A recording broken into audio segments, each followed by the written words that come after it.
Hey, what's going on, guys? So today we're looking at this knife here. Very, very cool knife that I just recently got from a viewer named Johnny. And he was a very, very nice guy.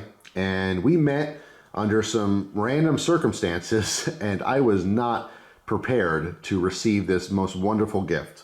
And we're going to talk about it here. I'm going to tell you a little story. It's actually going to be a story within a story within a story. There'll be, I'm sure I'll veer off, telling the story, but we'll get through it. I'll get you all the information. But anyway, this is just an awesome knife. This is the KaBar TDI, if you're not familiar with it. I've had a couple of these over the years, but this one is definitely the most special and something that will always be in my collection. All right. Now this one also has his family motto, all right, on the back here. All right, it says, and I'm going to butcher this, I'm pretty sure it's Latin, Virtute et Valor. All right, so it is a family, coat of arms type thing. And this translates to by virtue and valor. I thought this was really neat. And he had shared with me that he, has enjoyed the videos for years and, just kind of extra enjoyed them when he was overseas serving. And that means, the world to me. I can't tell you guys enough. Every single person watching, whether it's you yourself or your father or your mother or daughter or son or niece or nephew or cousin or neighbor or whatever, I appreciate our military, our United States military, all the branches. These people put literally their lives on the line for our freedom. And, some parts of those jobs are harder than others, but every single one of them, they're fighting for us, for Americans. Now, obviously, this video is worldwide, and you could be watching from who knows where in the world and might not care about the American military. But I'm American, and I'm a patriot, and I appreciate every one of these people. They're wonderful, and they're what help give me my freedoms personally. So I always have to give thanks. And it's it's kind of it could be an awkward thing for some people. Sometimes I'll thank a soldier, past, present, or current. And sometimes they'll say, oh, hey, thanks, appreciate it. Sometimes they're like, you don't have to thank me. And, it becomes an awkward thing for them. People thank me all the time for videos. I'm just making videos. I'm not, out there putting my life on the line. You know what I'm saying? It's nowhere near the equivalent. But, and I appreciate it. Trust me, I always appreciate it. But sometimes it's a little awkward for me, because they're thanking, I'm just a dude who makes videos. You know what I mean? Like, I don't want the praise. Some people appreciate the praise. I've never once met a soldier who wanted praise, who wanted to be thanked. They all appreciate it. But some of them, they don't even want me to thank them. It's just like, hey, this is just my job. This is what I chose to do. I enjoy doing it. I'm glad you appreciate it, but it's not necessary for you to thank me. You know what I mean? And sometimes I feel the same way, of course. It's not necessary for people to thank me. I'm just showing my hobbies and stuff. I'm talking. You know what I mean? I can't tell you how much joy it brings me that people enjoy the videos that much. It really is awesome. But anyway, so in order to kind of tell the full story, I have to back up. I have to back up quite a bit to this point where I have this most amazing knife. So I went to visit my folks because my dad, if you've seen in previous videos, my dad was having some medical problems. He had some, arteries that were clogged, and he had some procedures, and he has neuropathy. Neuropathy is like permanent nerve damage to the legs, and that is caused by his diabetes. Now, my dad was never diagnosed with diabetes. My dad used to drink. He wasn't like, your typical alcoholic or something where you're just pounding beer every day or finishing bottles of whiskey or vodka, by the day. It wasn't like that. He's just a regular dude. He was always a very physical worker. All of his jobs have been very physically demanding. He had, bad back, bad knees, just pains. As you get older, your body breaks down. So his coping mechanism, he hated taking medicine. He didn't like popping Tylenol and Advil and stuff like that. Wasn't into it. So, occasionally he'd have a couple beers. And sometimes it would be more than a couple beers. But, translate that over the course of, 40 years or so, and it does a number on you, So at some point, he had undiagnosed diabetes. He didn't know that he had high glucose numbers, more than likely from the alcohol. And because of that, he has permanent nerve damage. And that's something he has to deal with probably for the rest of his life. There's a very small chance that he can, recoup from it. But it's actually more common than you might think if you search that, neuropathy. There's a lot of people who have it for a lot of reasons, but diabetes is one of those things. So if nothing else from this video, if you think you might be borderline diabetic or something, you might want to look into that, because it might save you some heartache for the rest of your life. My dad, unfortunately, is in pain every single day. And, you know, it's not something that gets old. It's something you cope with. I mean, he has no choice, you know, but his legs are always in pain. So what ended up happening is he was just walking to the kitchen to throw something out, and he has hardwood floors in his house, and his leg gave out. Just the muscle got weak it's randomly out of nowhere. And he fell. And when he fell, it's not like he just like fell downstairs or anything. Let me, here's his legs. Let's do a little demonstration. So he's just walking to the kitchen and went to go throw something out, whatever. But he slipped. And his right leg, as he slipped, it kind of went like this. So his leg folded under him and he fell backwards. But he fell backwards with so much pressure that it snapped his femur, which is the largest bone in our body. It's your upper leg bone. Right above the knee. It just snapped. So he was in incredible pain. He didn't know this, by the way. My dad is kind of a badass, and I'm very proud to say that. My dad has gone through a lot physically and emotionally in his lifetime, and he's a real man's man and doesn't complain about pain. Well, I mean, everyone complains about pain, but you know what I'm saying. He definitely can complain more. But no, he just he crawled, you know, in immense pain, crawled across the room until he could finally hoist himself up and plop in the bed. And, you know, it took him 3 days before he went to the hospital to find out that it was broken completely. Like I said, he was kind of just hoping it would go away, you know, and it's crazy because, I mean, so many people, you know, you're in that much pain, you want to immediately get some help and call an ambulance, but he's like, nah, I'm going to stick it out. And it was swollen. His knee was massive. It was all filled with fluid, I'm sure, and just, you know, swollen from that break and stuff. But he was hoping it would just go away, but it didn't. And it got to a point where he said, all right, I guess I have to go get this looked at. And yeah, they did like an emergency surgery and, you know, put some steel pins in, or, you know, a rod. I think it was a rod going the whole length of the femur, and then some pins. But he's recovering now. So long story short, I went up just to help him because he's been off his feet for a couple days. And while I was up there, of course, you know, when it rains, it pours, they say, right? It's one thing after another. And I mean, it's not me and my family. It's everyone. Everyone, everywhere.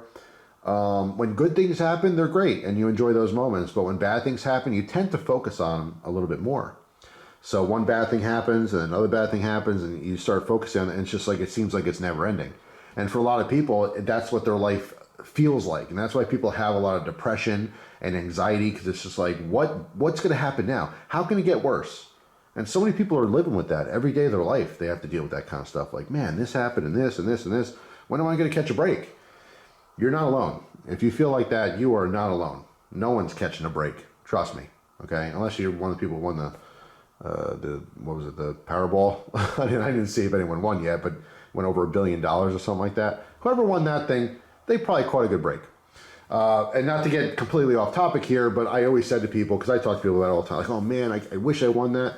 If you won $1 billion, even if you took $500 million after taxes home, not only is it life-changing, but you have a whole new set of problems. You know what I mean? You think like, oh, my problems are going to go away. No, everyone has problems. Doesn't matter how rich you are. The richest people on this planet still have many problems. They have massive houses and tons of cars, and they can go anywhere in the world they want and do what they want. But don't be, you know, fooled. They have their own problems. But anyway, so back to my story. So I'm just helping my dad out and stuff, and I went out in the garage to clean up some stuff. And I went to open the garage door, and the garage door was broken. It started to, you know, go up a little bit, and then went, and then pull down. You know, what was that? I hit it again. It went up a little, and then it went down. So I investigated. I kind of looked at stuff, and I realized that, you know, there's a motor. It's a motorized garage door. It's a two-car garage. All right. So the motor goes to this track, right? And there's a bracket that's attached to the door. So as the chain rotates or whatever, it lifts the door. That's how it works, right?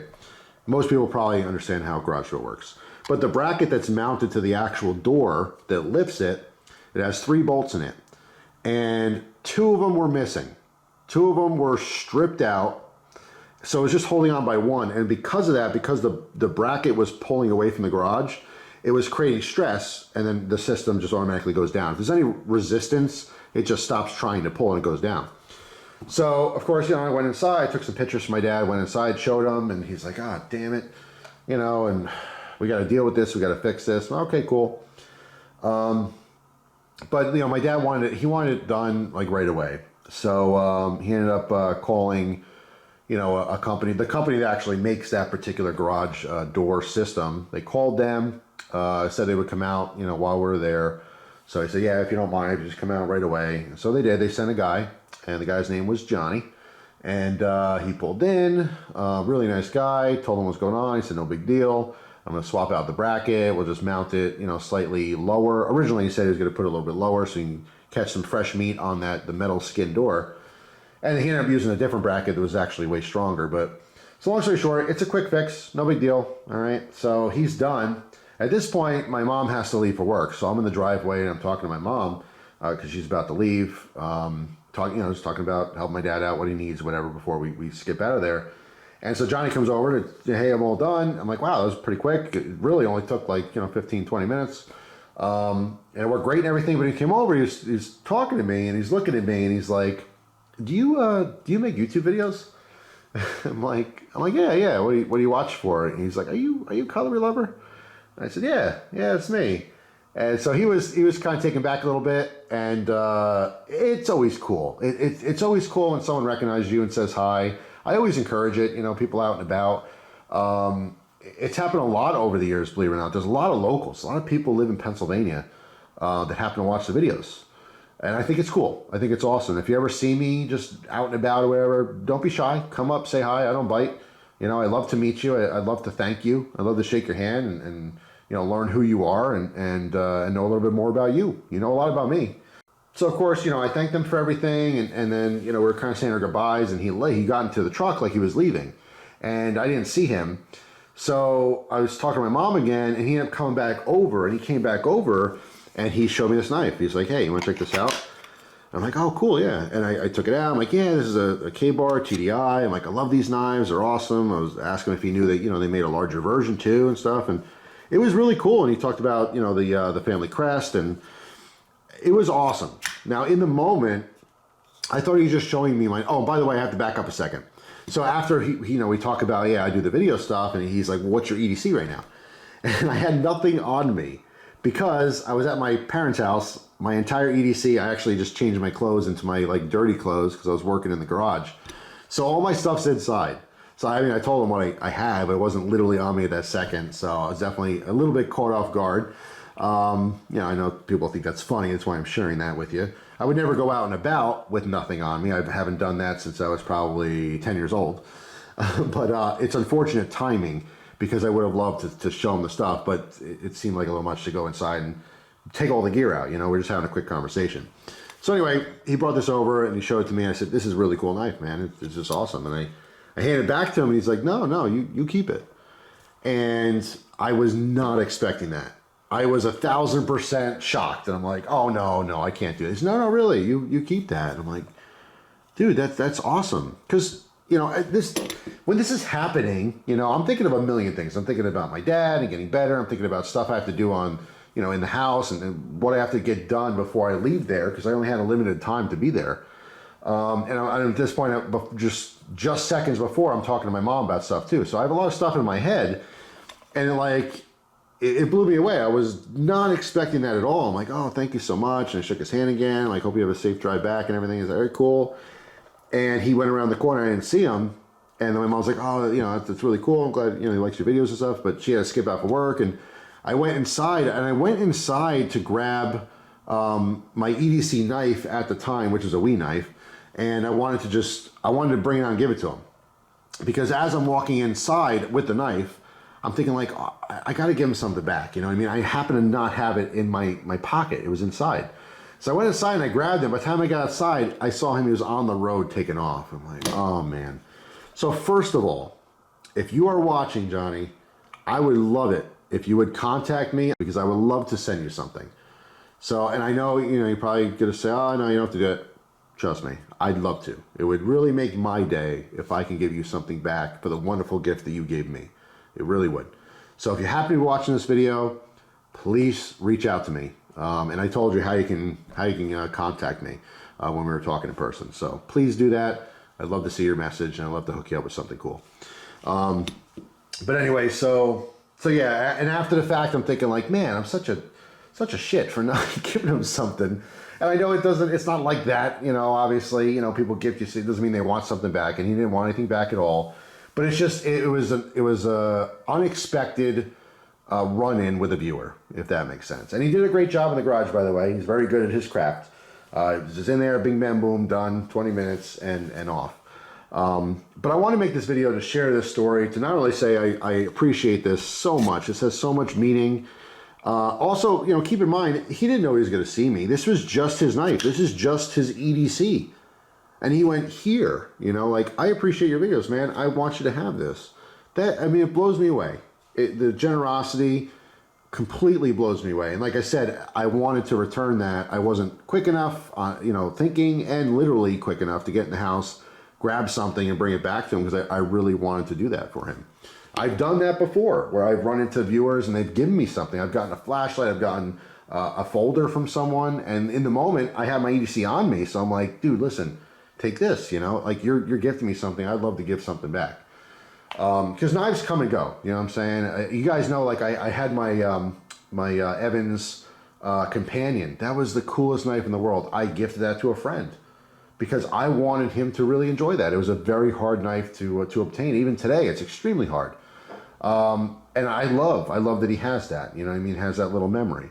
So yeah, people give me stuff all the time, and I love to give back. And this was so, like I said, it was so unexpected, but I felt bad. I really felt bad for like the rest of the day, because I'm like, man, I wish I was quicker thinking on my feet so I can grab something, you know. But I like to make that up to him, even though he's completely not expecting it and completely not, you know, wanting anything. He was just saying here, but I appreciate that stuff. That means the world to me. So I love to return the favor. But yeah, this guy, he said he had this when he was serving. Again, that means the world to me. It is so cool. So thank you, Johnny. I appreciate you fixing my my parents' garage, and I appreciate you, you know, giving me this knife. I appreciate your viewership. That's it. Garage and knife aside, I appreciate that you enjoy the videos, because that's why I make them. So thank you. Thank you so much for everything. And thank you to everyone else watching the videos. It really does mean the world to me. You know, I don't make these videos for myself. I put them out there. I'm glad people like them. And everyone likes different videos for different reasons, and there's varied appreciation as well. I don't expect anything from anyone. So every time someone does the nicest thing, even if you comment, hey, nice video, that is awesome. That it really is, because I'm not asking for that, and you guys do that because you actually mean it.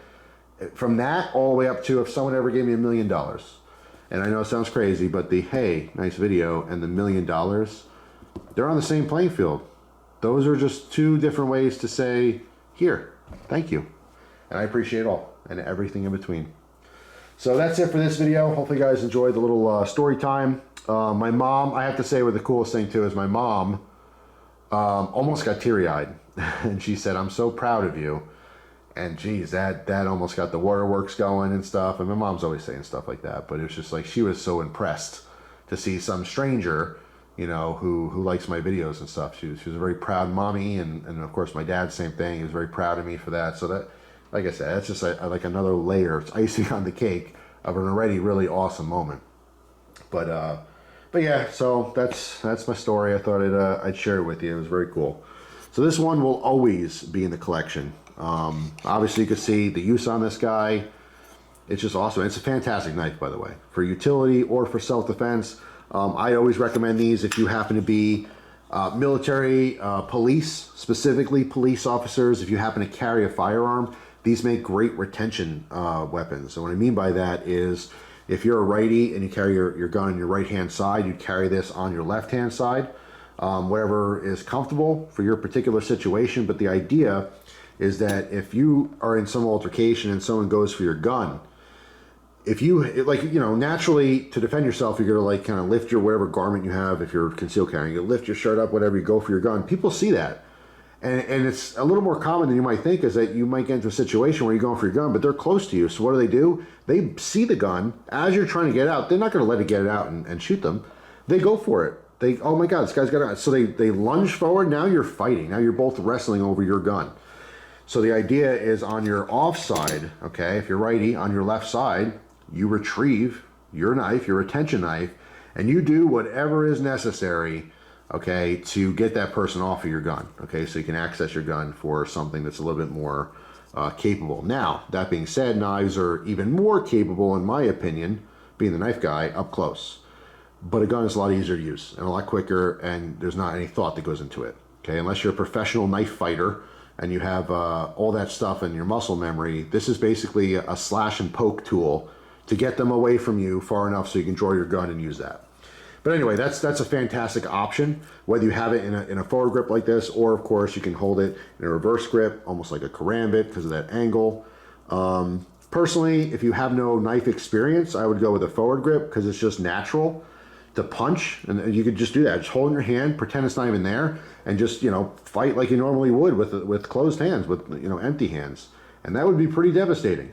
But anyway, I'm not going to get into a whole gory mess here. This is a nice, very positive video. I'm not talking about slashing human bodies up. I just want to say thank you to Johnny. Totally made my day, made my parents' day, and it's just it was just such a generous gift that it will always be with me. So thank you so much. I appreciate it, and I would really appreciate it if you would allow me to thank you properly and send you something. So hit me up where I told you to send a message. So that's all. Thanks for watching. Hope you guys have a fantastic day, and I will see you tomorrow with a brand new video. Take it easy.